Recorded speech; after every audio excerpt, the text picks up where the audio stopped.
इतिहास श्रेणी विभाग विषय आम पढ़ा। समय अनुसार इतिहास को तीन भाग में विभक्त कर भाग तीन भाग इतिहास को केते भाग विभक्त कर तीन भाग प्राक ऐतिहासिक युग, आद्य ऐतिहासिक युग, ऐतिहासिक युग। प्राक ऐतिहासिक युग, आद्य ऐतिहासिक युग, ऐतिहासिक युग।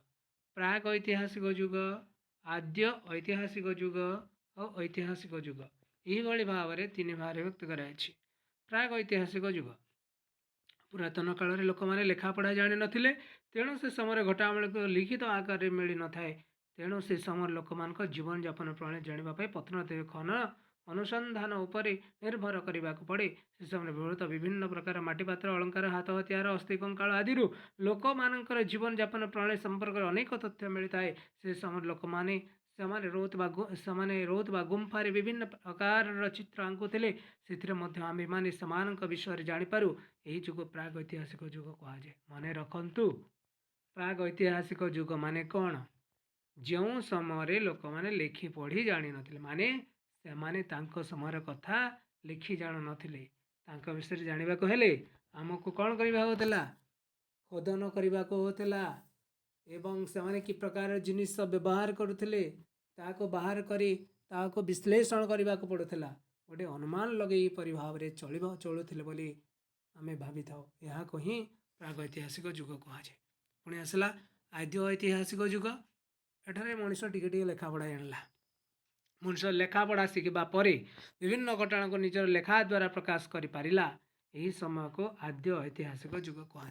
जिते लेखि जानिला निज विषय से किछि लेखिला, तो यही समय को आम कौन कहवा? आद्य ऐतिहासिक युग। यही लेखा गुड़िक सीमित एवं एथिरे केतेक लेखा को पढ़ा संभव होई न थाए। तेणु यही समय घटनावली जाना हेले लेखा गुड़िक सहित प्रत्नतात्विक खनन अनुसंधान पर निर्भर करने को पड़े। सिंधु नदी कूल यही समय गढ़ी उठुवा सभ्यता तार एक उदाहरण। तो आद्य ऐतिहासिक युगर उदाहरण होची हरप्पा सभ्यता।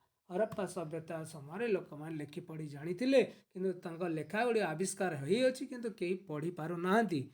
तेणु से समय विभिन्न प्रकार जो जिनिस आविष्कृत होती नहीं ही गोटे अनुमान लगा जापरी भाव में होता पारे।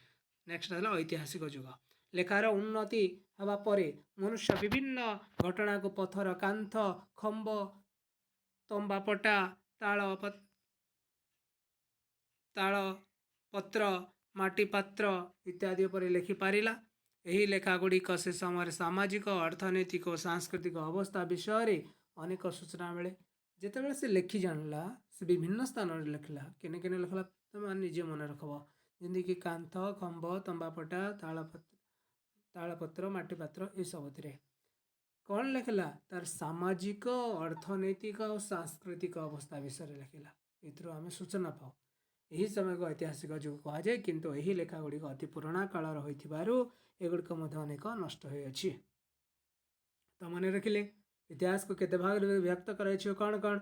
तो प्रथम आसला प्राग ऐतिहासिक युग जो मनुष्य लिखि पढ़ी जानी नथिला ताको जानिबा कहले हमको विभिन्न जिनस खोदन करी ता विषय केवल अनुमान लगेबा होता है। तापर आसला आद्य ऐतिहासिक युग। यही समय मनुष्य लेखा पढ़ा शिखिला किंतु जहाँ लिखुला ताको मनीष आमे माने बुझिबा असंभव होछि। पुणी आसला कौन? ऐतिहासिक युग। यही समय मनुष्य लिखि पढ़ी जानी निजर सांस्कृतिक अर्थनैतिक सामाजिक अवस्था उपर से लिखिथिला। से आमे विभिन्न प्रकार तथ्य पाई थाउ। यह को ही ऐतिहासिक युग कहुए।